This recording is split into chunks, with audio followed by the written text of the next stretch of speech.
Hi, I'm Patu from FreeFinCal, and this is a question that I get asked quite often. I started investing late. Can I catch up? Will I be able to invest enough so that I can reach my financial goals in future? So let's address this with an example in this post video, I would say. So the answer to that question is it depends on your age and it depends on what you need.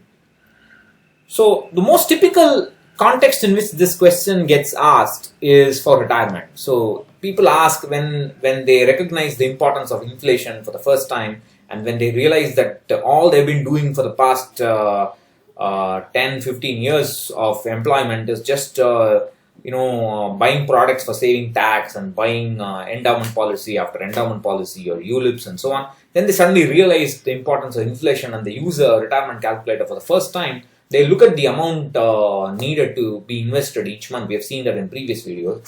And they kind of like, oh my God, I can't, will I ever be able to catch up? Will I be able to invest enough for my future goals? So we will look at that context. We look at this can I catch up question for retirement because that's the most popular question asked. Other context depends on, depends on specific inputs. So let's not get there. So let's say if you're 5 years away from retirement, right? I mean, you're retiring at 55 or you're retiring at 60 and you're currently 55 or 50, just 5 years away from retirement, then you probably cannot catch up. Catch up meaning that you probably will not be able to create a corpus that is large enough to beat inflation after retirement if you have not been investing properly in the past.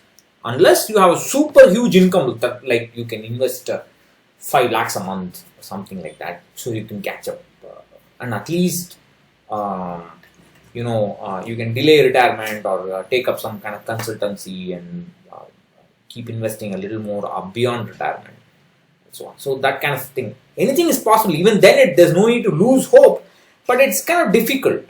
If you're just 5 years away from retirement.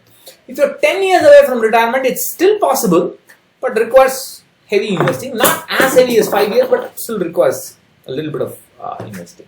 15 years away from retirement, it's not just possible, it's probable. You can do it with discipline. Let's say you are 40 years old and your retirement is 55. I think it's quite possible. More than 15 years away from retirement, I think you should not be asking this question. Doesn't matter what you did in the past, go and start investing right now. Go and start investing right now. The irony is that the people who ask this question the most are people who are like 35-ish. Who have 20 years to retirement, roughly, approximately, assuming everything goes on well. If you're in your 30s, early 30s or late 30s even, and you think you missed out on your late 20s or early 30s on investing, right? There's no need for you to worry. I think you can quite easily do it. You just need to get started in the right way. So that's essentially what I want to discuss in this video with an example. So we'll take a 35-year-old because, like I said, that's the typical age in which people kind of understand about inflation and they get worried about money. They want to invest right and so on. We will assume that the approximate monthly expenses for that person is 40,000. So it's not like a super rich or super expensive lifestyle. It's kind of middle classish, upper middle classish kind of lifestyle. The number of years expected to work, the person is expected to work is 20. Let's say retirement by 55. Inflation, we will set it as 7%. 8% will be difficult to digest. 6% will be too less. 7% is kind of in between. Life expectancy, there is the person is expected to live up to age 85. So 30 years in retirement. From 55 to 85, the person must be able to live off a corpus and handle inflation of 7% in retirement. The return expected before retirement from the full portfolio, all investments after tax is 10%. And I think that's a decent assumption because you have 60%, 50-60% of equity, you can expect 12% from portfolio of large caps with a little bit of mid-small caps, you can expect 12%. I think after tax, it's not unreasonable. I mean, preferably you should expect 10%, but when you don't have that much time, then you have to expect a little more and strive towards that. Take a little more risk, aggressively handle your portfolio, so that you get at least 12% from equity and 7-8% from fixed income, all after tax. So you can kind of get that 10% for the entire portfolio. It's not easy, but well, that's a target. There's no choice. I mean, if you don't have time, in this case there is time, but not as much as desired. If you don't have time, then you'll have to increase the return expectation a bit. There's nothing you can do. It's just common sense, but it should also be not impractical. I think 10% is not impractical. It's quite possible. Now, the return expected after retirement from the entire portfolio is 9% after tax. After tax. 9% after tax. That's a very difficult ask, but we'll have to try and strive and get that. Hopefully, it may not be 9% at 55, but for now we'll keep it at 9%. It's not. It's a very difficult assumption. Out of all these assumptions, that's the most difficult one to handle. But we are actually assuming, if you actually look at it, we are actually assuming 2% above inflation in retirement. That's very difficult to pull off. But let's start with that. And if things go as planned and if your corpus is growing, and by the time the person reaches close to retirement, the expectation can be toned down a little bit. It's better to tone it down probably now, but well, as an example, let's play along and see what that gives us. Please recognize again, I'll repeat the warning that 2% real return post-tax in retirement is it's pretty tough. Of course, you can use inflation as 6% and then 8% from the entire portfolio after tax is possible. That way it's possible, but let's see. I mean, you can play that in different ways.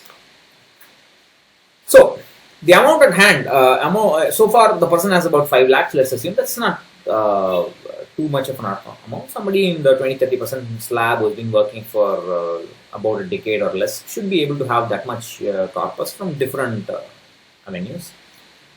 We'll assume that 8% is the rate of return from that for that 5 lakh. So for the next 20 years, this 5 lakh will grow at 8%. Given all that, the monthly investment required is 68% of the current monthly expenses, or about 27,000 rupees a month. This includes the mandatory EPF contribution. I think that's possible. If, of course, you should be. If you are earning enough to comfortably handle 40,000 rupees expenses, I think you should be able to pull off 27,000 a month, including EPF or mandatory pension contribution. I think so. Many people can. Some people cannot, but that's life. I mean, not everybody can catch up, or not everybody can have the life that they desire. Well, that's life. So, those are all the assumptions. There's one assumption I left out. I will point it out here. So, expenses are increasing every year at 7%. Retirement is at 55. Death should be at 85. Otherwise, it's not possible. Post-tax retirement, post-tax return before retirement is 10%. Post-tax portfolio return, the entire portfolio is after retirement is 9%. Annual increase in monthly investment, that 27,000, I said that has to increase every year at the rate of 10%. That's what I left out. That's important.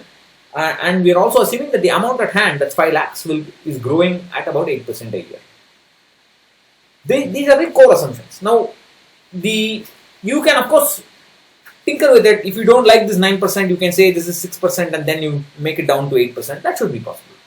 It's then you don't even need this 10% pre-retirement return. So you can actually reduce the annual increase in monthly investment. and so on. So such things are possible. You can use any of the calculators. I have a can I catch up calculator linked in the description box. You can use that, play with those assumptions, and get a feel for whether you can catch up or not.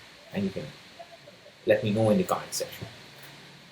So what I want to really convey in this video is, if this 35-year-old delays investing by just 1 year, that how much was it? That 68% will increase to 73% of the monthly expenses by age 36. Just 1 year delay, 68% will go to 73%. 2-year delay, it will become 80% of monthly expenses. 3-year delay, it will become 87% of monthly expenses. 4-year delay, it will become 95% of monthly expenses. And if you keep going, that's the delay. You can see that monthly investment required as a percentage of current expenses, and it just keeps shooting up. And I'll zoom out all the way out. Of course, this is too much. So at that point, see, when you let's see, it becomes 100% by about 40 or so. So already by 39 it becomes 95. So by age 40 it becomes 100%, and by age 43, 44, or even 45, let's say, in just 5 more years it becomes 200%. At that point it becomes too difficult for anybody to catch up. So that's when, so as long as your monthly investment required is as a percentage of current expenses that will persist in retirement is manageable, anywhere between 70% to 120, 25%. In that window, I think you can catch up. If you have the money to invest, of course, you can catch up. Beyond that, it's going to become very difficult to handle it. So retirement is an extremely complicated problem. It's an extremely fascinating problem. Unfortunately, I mean, I wish I can talk about all the nuances associated with it, but not many people will watch it or read my posts. I do have a lot of work done in the past few years. So, just a reminder that Free FinCal started from retirement calculations. So that's the bottom line. Well, those are the numbers. Well, you can't do much about it. Don't think too much about what you have done in the past. Don't worry and regret. Just invest as much as you can. Recognize these calculations are necessary because you need to recognize that you need to put in 70% of monthly expenses or 100% of monthly expenses, and you need to do that. Unless you do the calculation, invest as much as you can does not make sense. People won't invest as much as they can if they don't look at the calculations. So invest right from now on with hope and discipline and patience. I think you should be able to manage as long as you are in your 30s or even late, up to 40 is fine. Beyond that, it's going to be difficult if you are not earning enough. If you are earning enough, it's fine. You can still manage. And if you want some inspiration or motivation, learn from my mistakes. I have a post titled Financial Arrow of Time. It's linked in the description box. Have a look at all the mistakes I did and how late I started investing. But I still caught up because I was able to invest. That's a different matter, but I'm sure you can too. So have a look at these numbers. Click on the calculator in the description box and play with those numbers and let me know what you think. I'll catch you in another video. Bye bye.